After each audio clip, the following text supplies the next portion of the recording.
Eh bien bonjour et bienvenue dans ce nouveau tutoriel consacré au web design avec WordPress.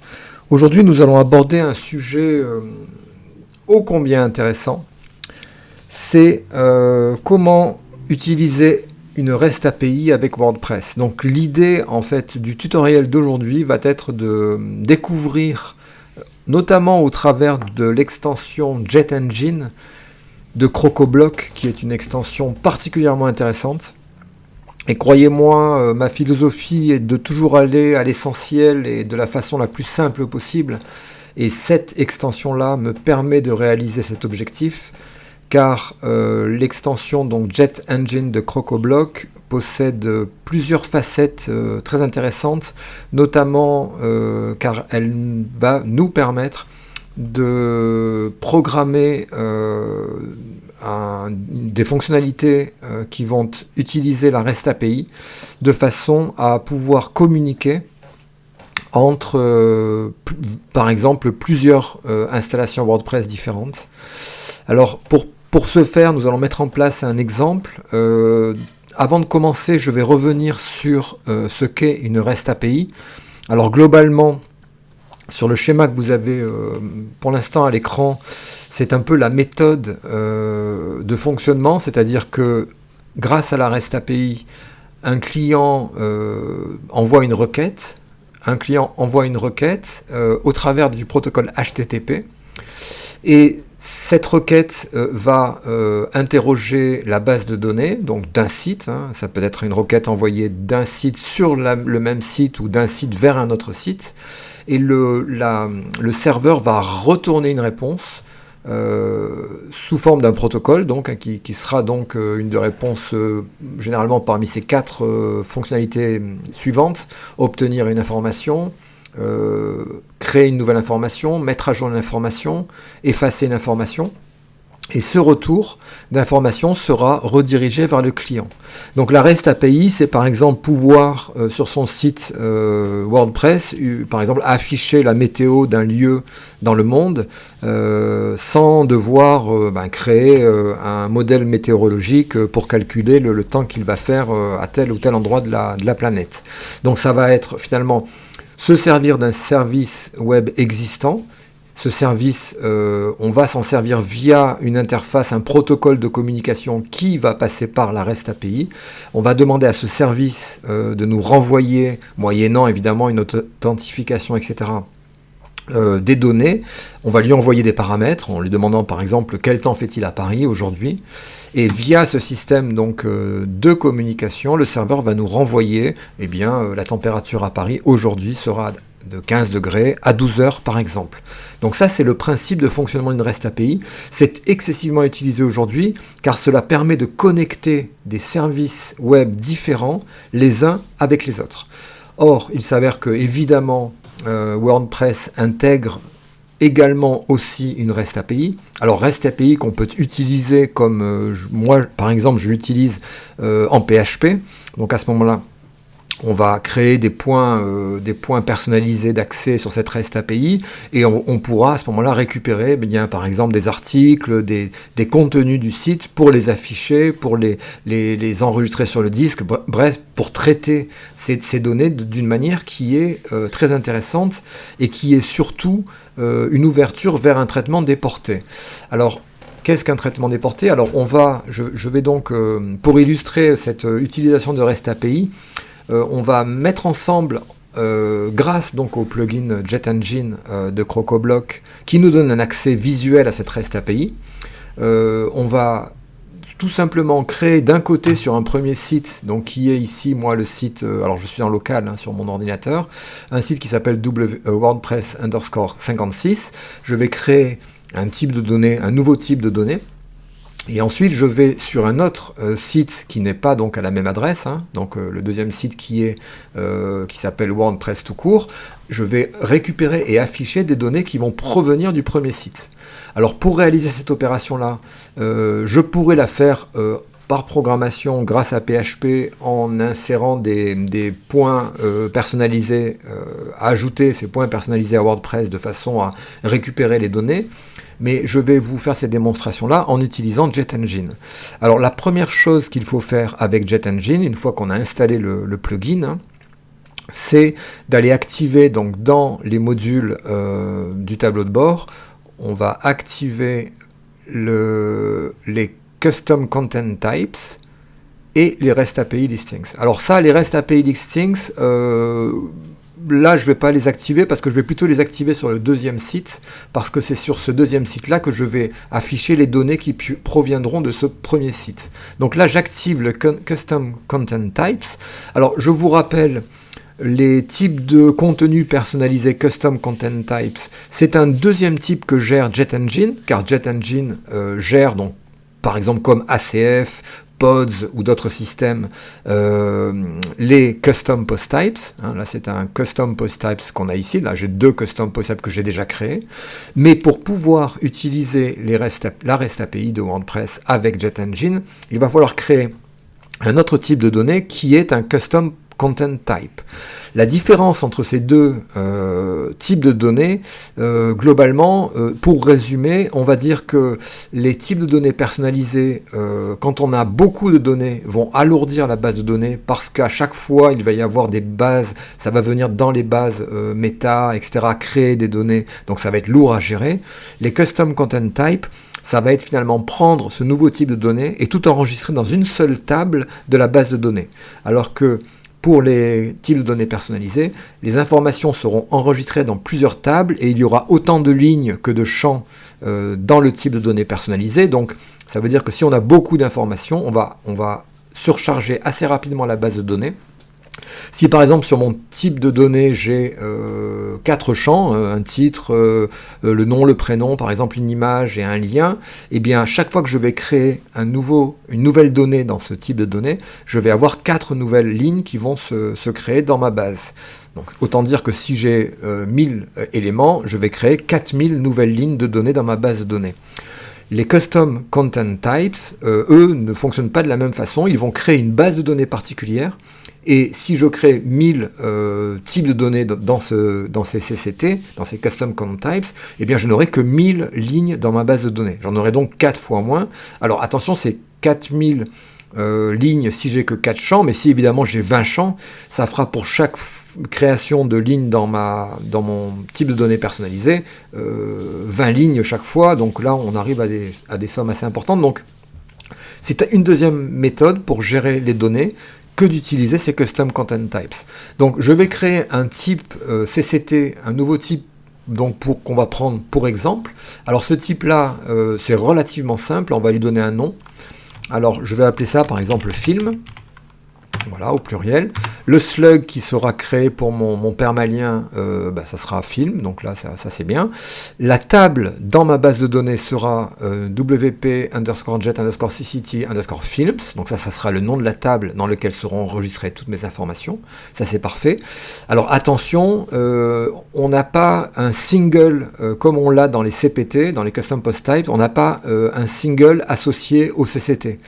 Par contre, on peut quand même le faire en associant un CCT à un CPT. Donc on associe un Custom Content Type à un Custom Post Type, et de cette façon-là, on peut afficher les données si on a besoin d'avoir un single pour son CCT. Bon là, moi, je ne vais pas le faire. Le menu icon, c'est pour le menu qui apparaîtra dans mon back-office, donc là, on va laisser comme ça. La position du menu, je peux mettre mon CCT où je veux, je vais le mettre par exemple au niveau de poste. Là, je ne vais rien toucher. Et surtout, donc là, maintenant, j'ai les paramètres relatifs à la REST API. Donc, je vais enregistrer. Alors, j'ai plusieurs points custom endpoints, des points personnalisés de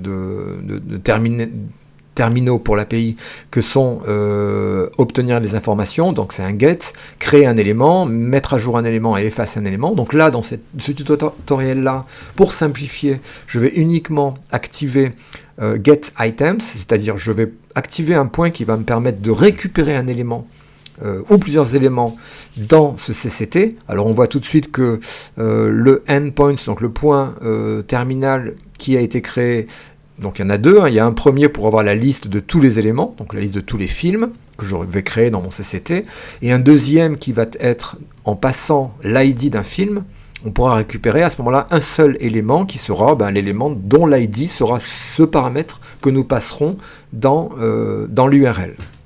Donc là, j'ai créé ça. L'Access Capability, donc ça, c'est pour limiter, pour restreindre à certains types de comptes. Par exemple, on pourrait restreindre cet accès à la REST API uniquement aux utilisateurs logués en tant que, je sais pas, administrateur, par exemple, ou éditeur. Donc là, je vais le laisser libre. À ce moment-là, l'accès sera public. Et une fois que j'ai activé donc ces paramètres de REST API, je vais créer les champs qui constituent donc mon type film. Alors on va faire pour la démonstration assez simple, je vais créer un champ qui va s'appeler titre. Voilà, le nom sera donc titre, un champ de type texte. Voilà, donc là il n'y a rien de spécial. Je crée un nouveau champ qui va s'appeler par exemple durée. Donc durée, le slug durée, le nom interne durée, ça sera aussi un texte, on va laisser ça de texte, et là je peux aussi les faire apparaître dans les colonnes du back-office, mais de toute façon elles sont activées. Donc j'ajoute mon type de mon CCT, et là on voit que tout de suite, après avoir cliqué sur Update Content Type, j'ai un nouveau type de données qui est accessible dans mon back-office, qui est film. Alors si je clique dessus, pour l'instant il n'y a aucun élément trouvé, c'est un tableau, donc on a créé une nouvelle table dans la base de données, et dans cette table-là, on va pouvoir maintenant ajouter des films. Donc chaque film, chaque élément est constitué de deux champs, le titre et la durée. Alors, je vais faire par exemple autant en emporte le vent. Durée, on va faire par exemple 3 heures. Ajouter. Voilà. Donc là, j'ai créé un nouvel élément. Je vais créer un deuxième élément. Alors, je vais revenir ici pour m'assurer qu'il a bien été enregistré. Voilà, item numéro 1, il a été enregistré. Ajouter un nouvel élément. Je vais appeler ça Godzilla. 2h30 par exemple. Ajouter. Et on va créer un troisième élément, donc j'ai l'élément numéro 1, 2, je vais créer un troisième élément qui va être Star Wars, par exemple, et 3 heures. Alors évidemment, j'ai mis que 2 champs, mais vous êtes libre de mettre le nombre de champs que vous voulez pour représenter votre type de données personnalisé. Enfin, votre type en tout cas de CCT personnalisé. Donc là, j'ai 3 éléments. Alors item ID, je vois que dans mon back-office, je n'ai pas beaucoup d'informations qui sont affichées. Alors ça, dans le Custom Content Types, on peut aller modifier dans le type créé, dans la partie, alors voilà, show, alors dans les colonnes, je peux par exemple rajouter dans les colonnes de l'administration le titre de mon CCT et la durée par exemple. Alors, il y a des champs qui ont été créés automatiquement, la date de création, la date de modification sont des champs qui sont ajoutés systématiquement à vos CCT, ainsi que le author ID, c'est-à-dire qui est l'auteur qui a créé l'élément. Ça c'est donc automatiquement ajouté, on pourra d'ailleurs les utiliser puisque ça fait partie intégrante du CCT. Donc là j'ai mis à jour mon type de mon CCT, donc si je retourne sur film, j'ai maintenant l'élément item ID, le numéro l'ID de l'élément, le titre, Star Wars, et la durée, 3, 2,3 et 3. Donc là, j'ai réalisé la première étape qui est créer mon CCT. Alors si on revient sur le Custom Content Types, on va voir que dans le type film, étant donné que j'ai activé donc les endpoints, les points terminaux d'accès par la REST API, qui sont ceux-ci, donc ça veut dire quoi? Ça veut dire simplement que si je prends cette URL, que je copie cette URL, j'ouvre un nouvel onglet à côté, pardon, et que je vais coller cette URL, on va voir que, voilà, qu'est-ce qui se passe? Eh bien, via la REST API, WordPress me renvoie les informations qui sont accessibles, que j'ai mis donc en accessibilité publique, c'est pour ça que je peux y accéder, même si je ne suis pas connecté, et on voit que c'est un tableau JSON qui m'est retourné, avec donc l'ID de l'élément, le statut, donc publié, le titre Star Wars, la durée 3, ensuite le titre Godzilla, la durée 2.3, et ensuite, autant n'emporte le vent, la durée 3. Donc les informations sont déjà accessibles. Ça veut dire que déjà, je peux, via un autre site, accéder à ces données-là. Là où ça devient très intéressant, c'est que on va accéder à ces informations-là à partir d'un autre site, mais d'une manière très visuelle, d'une manière beaucoup plus simple que si je devais manuellement mettre ça en forme avec du PHP, du JavaScript, du jQuery, etc. Donc, comment est-ce qu'on va réaliser ça? Alors, je vais aller simplement sur mon deuxième site, hein. Donc là je suis j'étais sur WordPress 56 sur mon premier site, là je vais sur WordPress qui est mon deuxième site, donc je vais aller donc réfléchir, qu'est-ce que je veux faire? Ce que je voudrais faire simplement, c'est sur la page d'accueil afficher la liste des films qui se trouvent sur mon premier site. Donc c'est-à-dire que en fait je vais aller via la REST API demander à la base de données de mon premier site de me renvoyer comme information certaines informations de mon CCT, donc qui est créé sur le premier site, film. Alors pour ce faire, ça va se passer de la façon suivante. Je vais devoir créer un listing. Donc le listing chez JetEngine, c'est un élément important puisque c'est un élément qui permet d'afficher des données qui proviennent de la base de données, notamment des CPT, des CCT. Donc c'est quelque chose qu'on utilise très souvent. Alors ce que je vais faire, c'est que je vais simplement créer un nouveau listing sur mon deuxième site. Donc je vais sur JetEngine Listings. Alors je vais le mettre à la corbeille parce que je l'avais déjà fait. Voilà. Donc je vais d'abord dans JetEngine donc activer les REST API, hein. J'active REST API Listings puisque c'est là où je vais les utiliser.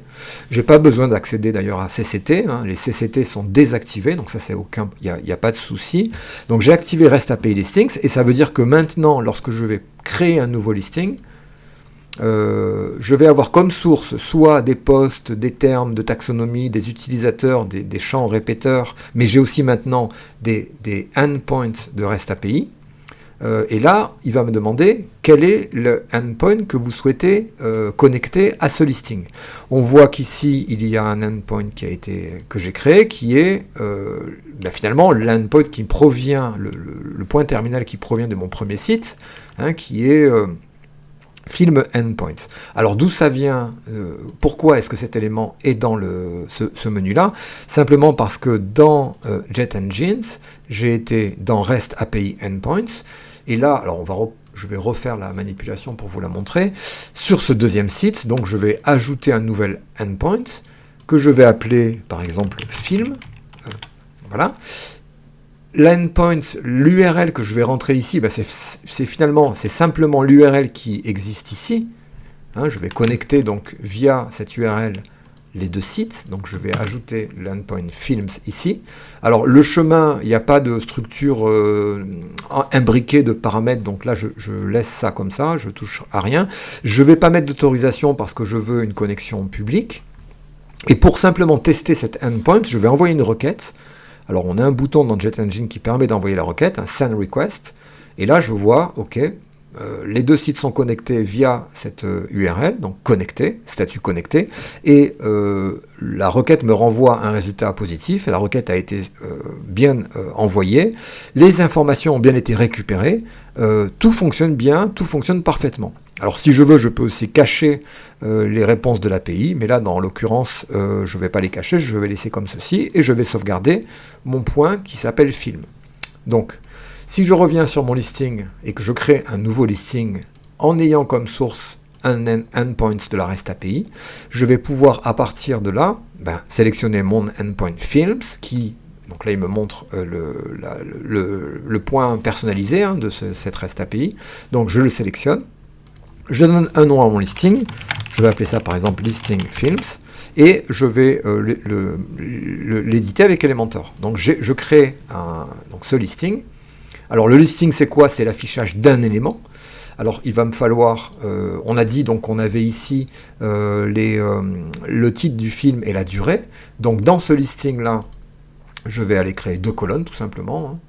Je vais mettre donc un premier élément JetEngine qui est un champ dynamique, un dynamic field. Alors là, ce champ dynamique, on va voir que comme j'ai activé REST API, je vais avoir en plus des objets qu'on connaît tous, de post ID, title, term, user, etc. Je vais avoir les champs qui proviennent de la REST API. Comme elle est connectée, on connaît sur le deuxième site finalement les champs qui composent le CCT du premier site, que j'avais créé à côté dans le premier site. Donc je vais prendre le titre. Là tout de suite on voit que ça fonctionne parce qu'il me renvoie Star Wars, donc il a bien récupéré il a bien récupéré le bon champ de mon premier site, donc Star Wars, hop, et à côté je vais alors dupliquer ce premier champ, le passer dans ma deuxième colonne, et là je vais récupérer la durée, hein, par exemple ici, 3. Donc là on voit déjà que tout fonctionne, le système est quand même relativement bien fait, c'est vraiment très simple. Donc je mets à jour mon listing, voilà, donc ça c'est la première étape. La deuxième étape, et la dernière finalement, c'est afficher ce listing sur une page, hein, puisque évidemment je veux afficher dans ce cas précis la liste des films qui proviennent de mon premier site. Donc je vais aller sur la page d'accueil par exemple, je vais modifier cette page avec Elementor.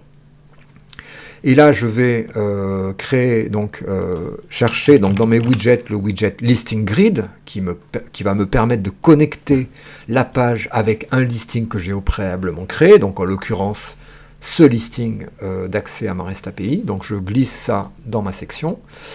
Le listing que je vais choisir, c'est le listing qui s'appelle film, donc je tape les premières lettres, hein, listing film, alors sur une seule colonne. Voilà, donc là on voit bien qu'on a, ça fonctionne tout à fait correctement. Alors on pourrait évidemment modifier la mise en page, etc. Mais sur cette démonstration-là, donc c'est simple, hein, j'ai get, c'est-à-dire je reçois les données. Alors on va faire un test, hein. Si sur mon premier site, je vais dans mes films et je modifie une valeur, par exemple, ou je rajoute même un nouvel élément, je vais appeler ça, par exemple, Goldorak 1,5, donc j'ajoute sur mon premier site. Sur le deuxième site, je prévisualise ma page, hein, on va le faire à côté, voilà ici. Et là on voit que, ça y est, hein, Goldorak a bien été, la donnée a bien été récupérée, donc la connexion via la REST API fonctionne parfaitement. Et là on vient de voir la première étape de la gestion des données via la REST API entre plusieurs systèmes WordPress, qui est la lecture d'informations.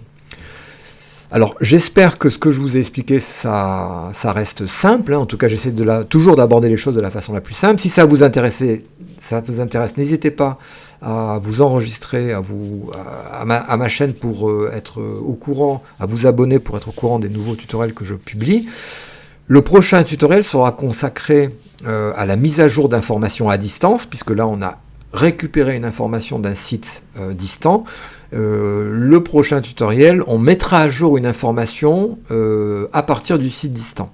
Si vous avez des questions, comme toujours, n'hésitez pas en commentaire. Je vous remercie pour l'attention que vous avez bien pu porter à ce tutoriel et je vous dis à bientôt pour un nouveau commentaire sur l'Académie du Web Design.